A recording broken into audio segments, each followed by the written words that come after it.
ज्योति एक विधवा औरत थी जो शहर में एक किराए के मकान में रहती थी। ज्योति की शादी 4 साल पहले विनोद नाम के लड़के से हुई थी। शादी के 1 साल बाद ही उनकी एक प्यारी सी बेटी हो गई थी। शादी के 3 साल बाद ही एक दुर्घटना में विनोद की मृत्यु हो गई।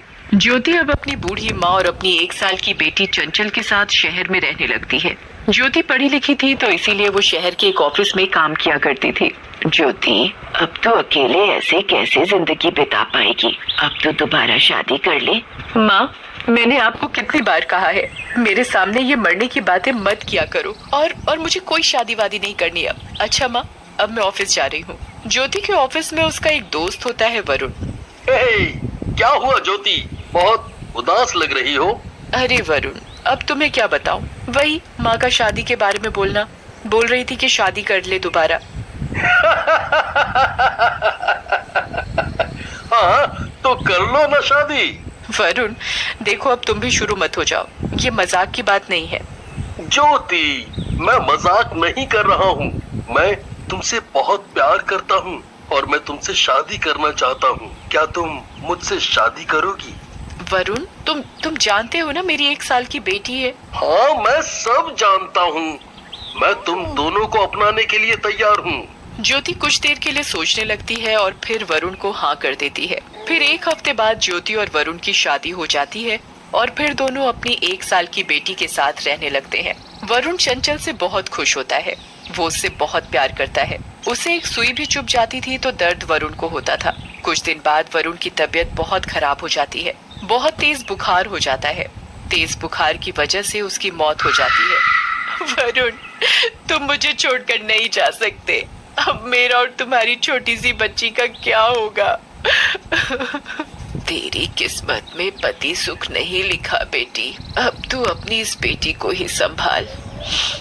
अब यही तेरा सहारा है। वरुण को मरने के बाद शांति नहीं मिलती है क्योंकि वो अपनी बच्ची से बहुत प्यार करता था, इसलिए उसकी आत्मा भटकती रहती है। चंचल 10 साल की हो जाती है और स्कूल भी जाने लगती है और ज्योति भी अपने ऑफिस में काम करने लगती है। जब भी चंचल स्कूल जाती तो देखती कि छुट्टी के वक्त उसके सारे दोस्तों को उसके पापा लेने आते थे, पर वो एक अकेली थी जिसे उसकी मम्मी लेने आती थी। एक दिन ज्योति जब चंचल को स्कूल छोड़ने जाती है तो चंचल के सारे दोस्त उसे चिढ़ाने लगते हैं। अरे देखो तो, हम सब अपने पापा के साथ आते हैं, पर चंचल तो अपनी मम्मी के साथ आती है। हाँ भाई, इसके पापा क्यों नहीं आते? अरे चंचल, अब तुम ही बता दो, कहाँ है तुम्हारे पापा? मुझे नहीं पता, अब तुम सब जाओ यहाँ से। चंचल स्कूल के वॉशरूम में अकेले जाकर बहुत रोती है। आज तो माँ से पूछ कर ही रहूंगी, कहाँ है मेरे पापा? छुट्टी के वक्त जब ज्योति चंचल को स्कूल से लेने आती है तो चंचल ज्योति से पूछती है, माँ मेरे पापा कहाँ हैं? ये सवाल सुनकर ज्योति घबरा जाती है। अच्छा, पहले तुम घर चलो फिर बताती हूँ। जब चंचल और ज्योति घर पहुँचते हैं तो फिर चंचल पूछती है, माँ अब तो बताओ ना मेरे पापा कहाँ हैं? पता है, सब स्कूल में मुझे चिढ़ाते हैं कि सबके पापा छुट्टी के वक्त अपने बच्चों को लेने आते हैं, बस एक मैं ही हूँ जिसके पापा उसे नहीं लेने आते। मैंने तो देखा भी नहीं है अपने पापा को। अच्छा बेटा, तेरे पापा यहाँ नहीं रहते तो कहाँ रहते हैं मेरे पापा? चंचल को दिलासा देने के लिए ज्योति को झूठ बोलना पड़ता है। तेरे पापा यहाँ नहीं, शहर के बाहर रहते हैं।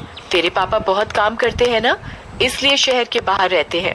जब और कोई तुझे स्कूल में चिढ़ाए तो तू यही बोलियो कि तेरे पापा शहर के बाहर काम करते हैं। चंचल ये बात सुनकर बहुत दुखी हो जाती है क्योंकि उसके पापा कभी उससे मिलने नहीं आए। फिर चंचल घर के बाहर एक खाली पार्क में जाकर बैठ जाती है। तभी पीछे से वरुण का भूत चंचल के कंधे पर हाथ रखकर बोलता है, अरे बेटी, किसने कहा मैं तुमसे दूर हूँ? तुम्हारे पापा हमेशा तुम्हारे साथ हैं। चंचल पीछे मुड़कर देखती है। तुम कौन हो? मैं ही तुम्हारा पापा हूँ बेटी। मैं तुम्हारे लिए ही यहाँ आ गया। चंचल ये सुनकर बहुत खुश हो जाती है और वरुण के भूत के गले लग जाती है। पापा तुम आ गए मेरे पास, अब तुम कहीं मत जाना। अब देखती हो कौन चिढ़ाता है मुझे। अब आप मुझे स्कूल छोड़ने और लेने आओगे ना? अच्छा ठीक है, पर किसी को ये ना बताना कि मैं तुमसे मिलने आता हूँ। क्यों पापा? नहीं बेटा, तुम किसी को मत बताना, अपनी मम्मी को भी नहीं।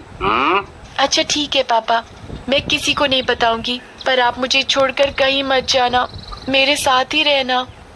अच्छा ठीक है, मैं तुम्हारे साथ ही रहूंगा। चंचल अपने पापा को देखकर इतनी खुश थी कि उसने इन बातों पर ध्यान ही नहीं दिया कि वरुण का भूत चंचल के अलावा और किसी को दिखाई नहीं देता था। अरे भाई, देख रहे हो वो बच्ची किससे बात कर रही है? हाँ भाई, मैं देख रहा हूँ। वो बच्ची लगता है पागल है, अपने आप से ही बात कर रही होगी। नहीं तो। हाँ भाई, छोड़ो, हमें क्या। ऐसे ही चंचल और वो वरुण का भूत एक दूसरे के साथ बहुत वक्त बिताते हैं। चंचल स्कूल भी वरुण के भूत के साथ जाती थी। चंचल के दोस्त भी ये सब देखकर बहुत हैरान रह जाते हैं और उससे पूछते हैं, अरे चंचल, तुम ये किससे बात करती आ रही हो?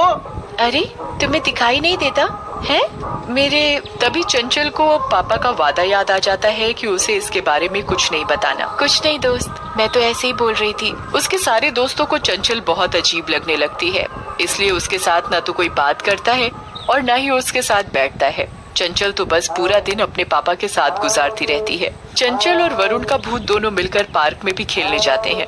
पर एक दिन चंचल अपने कमरे का दरवाजा बंद करके वरुण के भूत से बात कर रही थी ताकि किसी को पता न चले कि उसके पापा यहाँ आए हुए हैं। पापा, अब कमरे में कोई नहीं आ पाएगा, चलो अब हम खेलते हैं। हाँ बेटा, चलो खेलते हैं।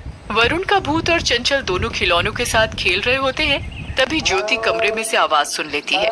ये चंचल दरवाजा बंद करके क्यों बैठी हुई है और मुझे ऐसा क्यों लग रहा है कि चंचल किसी से बात कर रही है। ज्योति दरवाजा खटखटाती है, पर चंचल अपने पापा के साथ खेलने में इतनी मग्न होती है कि उसे अपनी माँ की आवाज ही नहीं सुनाई देती। और फिर ज्योति कमरे की खिड़की से झांक कर देख लेती है और फिर ज्योति बहुत घबरा जाती है और डरते डरते अपनी माँ के पास जाती है।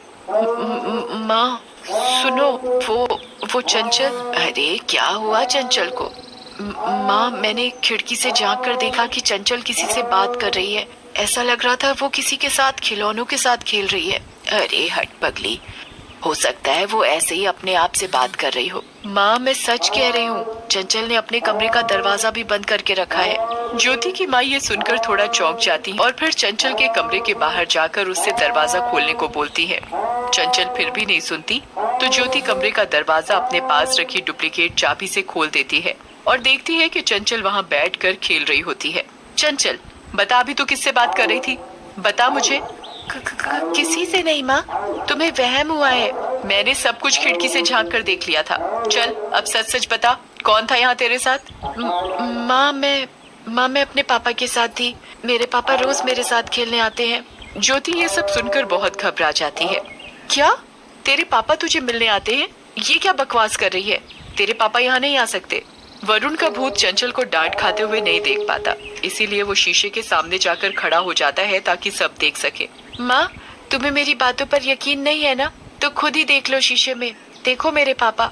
ज्योति शीशे में वरुण के भूत की परछाई देखकर बहुत घबरा जाती है और जल्दी से चंचल को अपनी गोद में ले लेती है। मेरी बेटी से दूर रहो, खबरदार जो मेरी बेटी के पास भी आए तो। तुम मुझे गलत समझ रही हो ज्योति, मैं यहाँ किसी को चोट नहीं पहुँचाना चाहता। मैं तो बस अपनी बेटी के साथ खेलने आया हूँ। ये क्या कह रहे हो? मुझे तुम्हारी बातों पर विश्वास नहीं हो रहा। मैं सच बोल रहा हूँ। मरने से पहले मैं अपनी बेटी का प्यार महसूस नहीं कर पाया था, इसलिए मेरी आत्मा को शांति नहीं मिली थी और इसीलिए मैं अपनी बेटी के पास आ गया था। ज्योति ये सब सुनकर बहुत रोने लगती है। फिर चंचल ज्योति के आंसू पोंछती है। बेटी, मुझे माफ कर दो, मैंने तुझे झूठ बोला। तेरे पापा